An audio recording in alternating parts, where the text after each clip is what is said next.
One of the hottest trends of 2021 was the metaverse. Everyone was talking about it. Metaverse are virtual worlds where you can do whatever you want to, providing people with escapism. Everything that you can ever dream of, you can do in the metaverse, except eating, excreting, and lovemaking. People are spending millions of dollars on virtual lands in the metaverse. People are buying clothes in the metaverse. Someone bought a virtual yacht in the metaverse. A couple just got married in the metaverse. And I want to make a video titled The Biggest Opportunities Metaverse Has in Store for You. And just when I was about to do that, I encountered this video titled Metaverse, the most evil business in the world. And I want to share my 2 cents on the same video. Let's get into this one. Hit the like button and let's get started. Facebook's new metaverse is relentlessly horrific. On October 28th, 2021, Facebook released a video revealing their new name, Meta. In the video, Mark Zuckerberg describes Facebook's new augmented reality, a reality where you can be whatever you want to be, where you can be seen how you want to be seen, where you can escape the clutches of your atomized, transient, lonely life. Where you're in the experience, not just looking at it. And we call this the metaverse. The video was cringy and dystopian. People memed it, so it was a joke, and then I watched this Facebook Connect event live when it happened back in October end, and I was terrified to think about a world in which you don't have to be yourself. You can be whatever you want to be. You can have a different mask on yourself. And that is both good and bad. But the bad aspect of it is what most people are not focusing on. In 2021, it was calculated that the average American spends 5 to 6 hours a day on their phone and another 4 hours on their computer. That means if you sleep 8 hours a day, you spend almost double the amount of your waking hours in the virtual world than you do in the real world. I spend about 12 hours on this laptop itself. That is what my screen time is. I spend another 2 to 3 hours on my smartphone, but that is what I do for my whole work. And I spend about 8 hours on my sleep. Now I'm doing all this because it's my job, but others are doing it just out of fun, just out of curiosity, addiction, whatever it is. It's a completely untapped market, which is why Facebook decided they would take things to the next level, putting all their money, all their employees, and even changing their name to take our addictions to new heights.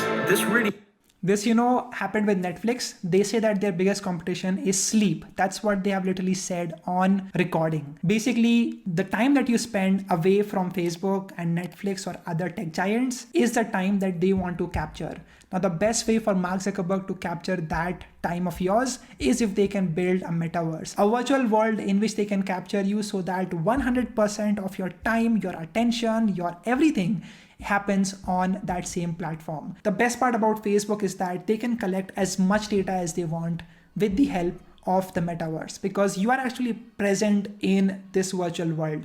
So everything about you will be available to them. And that is scary to think about, Instead of us being addicted to a drip of anodyne lethargic dross, we will be attaching our own consciousness, our own lives, our own businesses, our own culture, our society into the virtual world. People are getting married inside the metaverse. And I just bought a virtual shoe company that makes virtual NFTs and sneakers for the metaverse. We are currently witnessing the commodification and mechanization of human existence. But to understand this whole... It is really crazy, someone bought the neighboring house next to Snoop Dogg's house in the metaverse, right? Just to be their neighbor. Hundreds of millions of dollars of trading is happening on these virtual platforms. Whole picture, we need to understand the person behind it all. Mark Zuckerberg. Mark Zuckerberg was born and raised in an affluent suburb of New York. Zuckerberg's business ventures have always been rife with controversy and unethical business practices.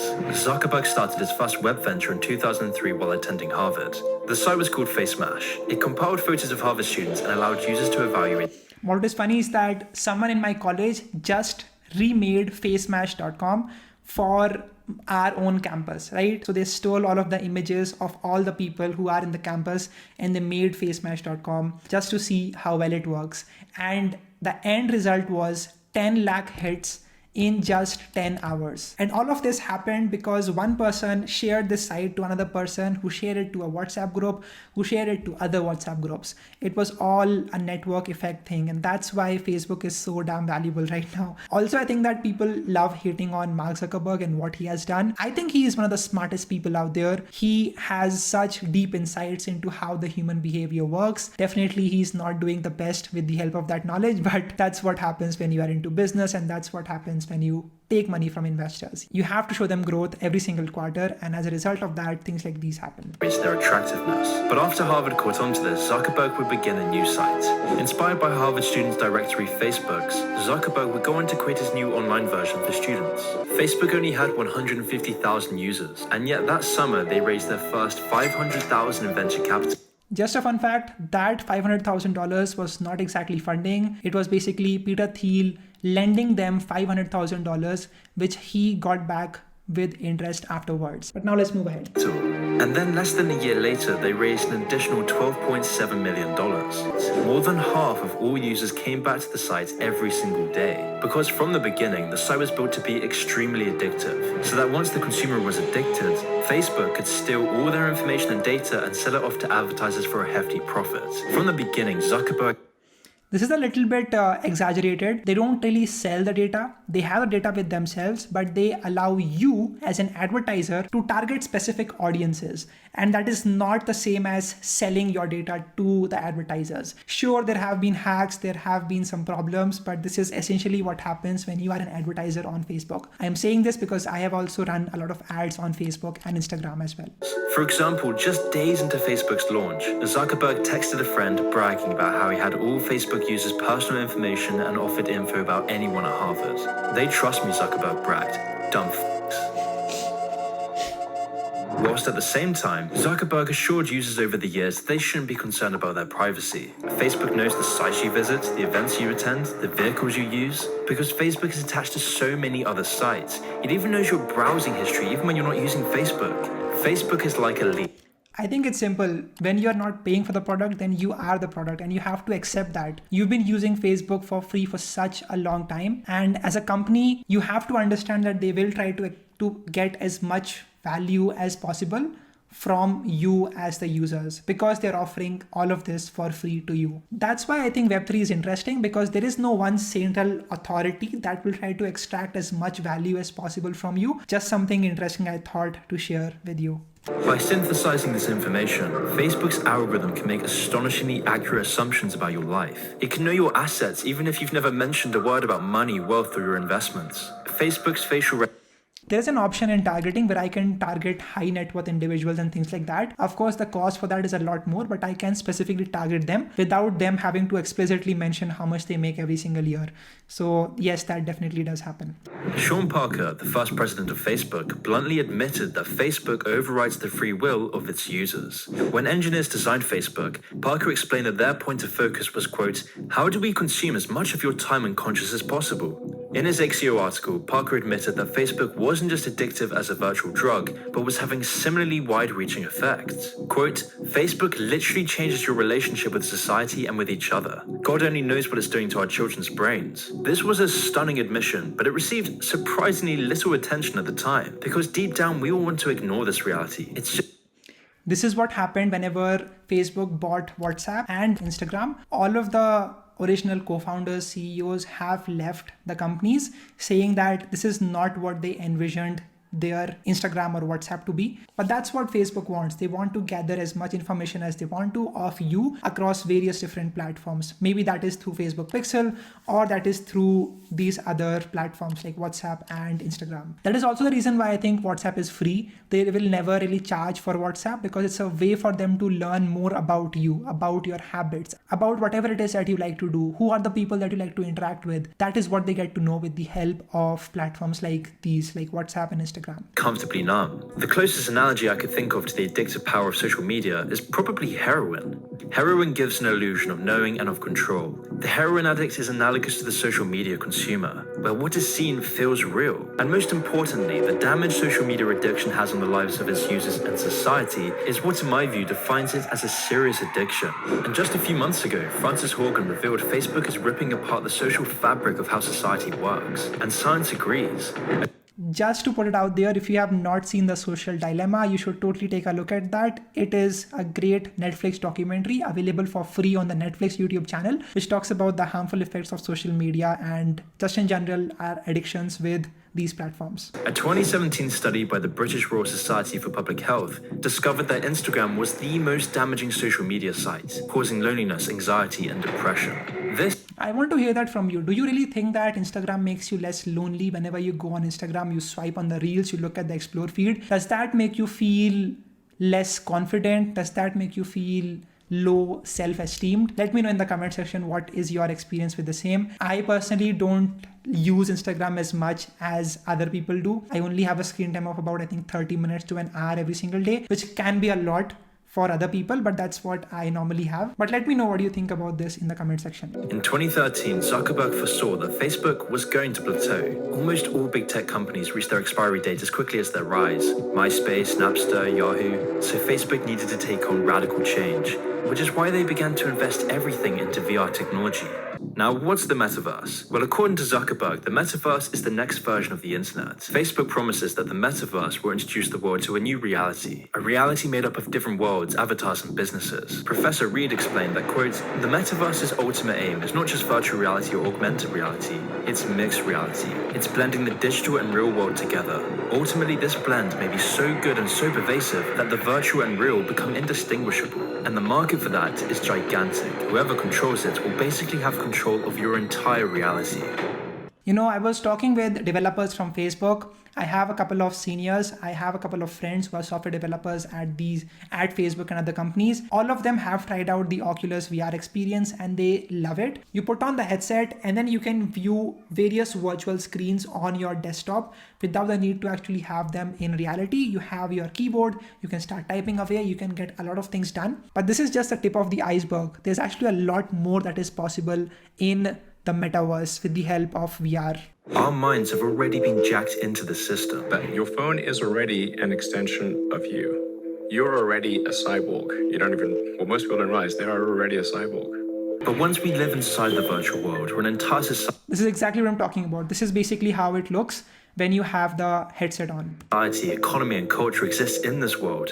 That's when we should be deeply concerned. The experience machine is a thought experiment where you can put an electrode in your head and you can simulate neurotransmitters that you can live life in infinite bliss. Most rational humans would completely reject this. They wouldn't want this. They'd want a meaningful life. But what if you could put an electrode in your head that gives you endless meaning? Well, I'm starting to worry that that's the situation we find ourselves in now, where the metaverse will provide you meaning through shops, businesses, meeting friends, celebrity worship, instant news, instant pleasure, and shallow meaning in the metaverse. You'll be able to feel as much pleasure as you want and do whatever you want. You can feel like what you're doing is meaningful because that's the illusion needed to keep you stuck in the metaverse algorithm. This reminds me of Ready Player One, which is a movie that I watched recently. And it is good in a sense, but then it also has a lot of negative implications. But who knows, right? Like if you look at internet back in 1995, you didn't have a lot of advantages of the internet back at that time. But slowly as we went on, we found out there are various different benefits of using the internet.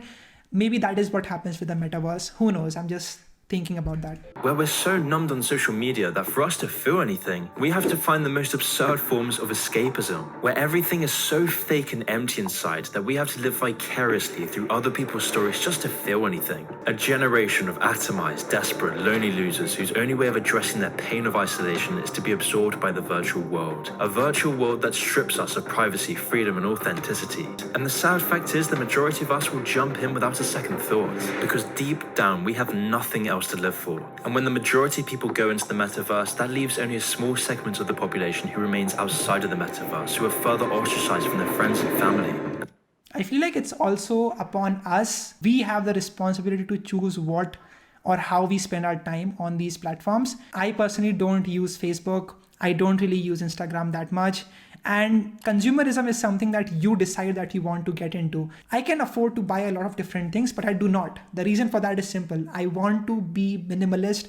I want to follow stoicism, and that is basically what I have decided for my own life. These platforms are addictive, but then it's also upon us to decide what we are doing and where are we putting our time. That's basically what I feel. Let me know what do you think about this in the comment section. Algorithms that will control your friends, families, and the stimuli around you, which is a very worrying fact considering Silicon Valley is the biggest threat to the West's freedom of speech. For example, back in 2016, billionaire investor, PayPal co-founder, and Facebook board member Peter Thiel was one of the only Silicon Valley executives who donated to Donald Trump's 2016 campaign. Because of his donations, Thiel lost his seat on the board of Facebook on the grounds that supporting Trump was the equivalent equivalent of inciting violence. So if Silicon Valley's billionaire class will publicly shame and cancel their own, what does this mean for the free speech of their consumers? I mean, we've already seen the purging of journalists, commentators, streamers, and even the President of the United States for saying the wrong thing.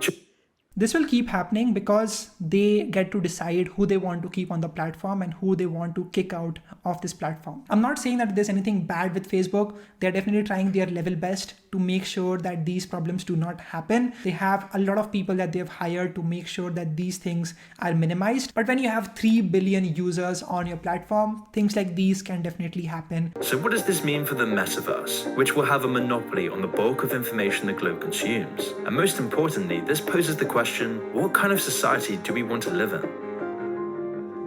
This is not just with Facebook, this is happening with YouTube as well.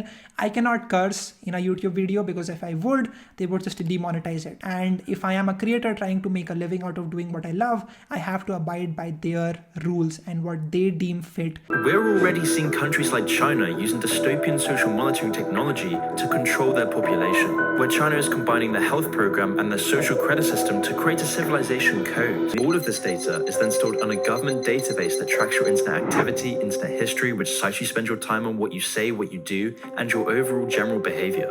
With some of these very same restrictions now being imposed on massive chunks of the Western population. A digital ID card that is monitored by government databases around the world. All of these combining factors makes the Metaverse the gateway drug to a globalized social credit system, where your speech, actions, and preferences are monitored at all times of the day, where your virtual memories are chopped up and distributed to advertisers for a profit. This reminds me of what happens on my own YouTube channel. Whenever I upload a video, it gives me a signal that yes, your videos have been historically good for the advertisers. So these videos are also going to be good for you. Sort of like a credit system that it gives you a score that this is how good your channel is. This is how good you are on this virtual platform. Something similar they can do with the help of Facebook, which is terrifying to think about it, but let's see how the execution happens. China is now putting their efforts to unplugging their population from the virtual world. China is limiting video game usage. China is limiting their population's internet usage. Instead, China is promoting marriage within its population through social economical wedding zones. China is doing everything it can to promote family culture within its populace and rewarding happy families for doing so. A stark contrast to the West, where single parenthood is now praised as a virtue, where marriage and happy families are seen as an oppressive force, where the Metaverse is praised by the elites, where the Metaverse is willingly eaten up by people so desperate to escape their own hellish reality, a reality that is no longer even real in itself, where everything we eat, everything we consume, all the facades, all the dystopian megacities, all the synthetic pills, reality, we haven't even lived in anything remotely real in years. And that's why only in a society like ours, where nothing is real, does virtual escapism seem like a utopia. Really interesting video. Good job on this, whoever made this. I think it's also upon us as consumers to reduce the consumerism that is out there and focus more on creating things, building products. And that is what I wanted to do with my own YouTube channel. When you are in the metaverse, think more about how you can build products, services, experiences, fashion, clothes, footwear that other people can use. But if you think about metaverse on a larger scale and see if this really is a good thing for humanity as a whole,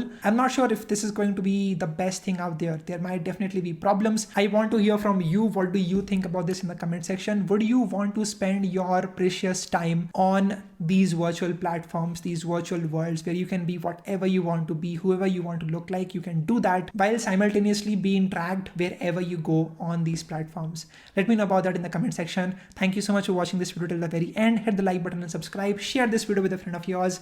I'll catch you all in the next video. Bye-bye.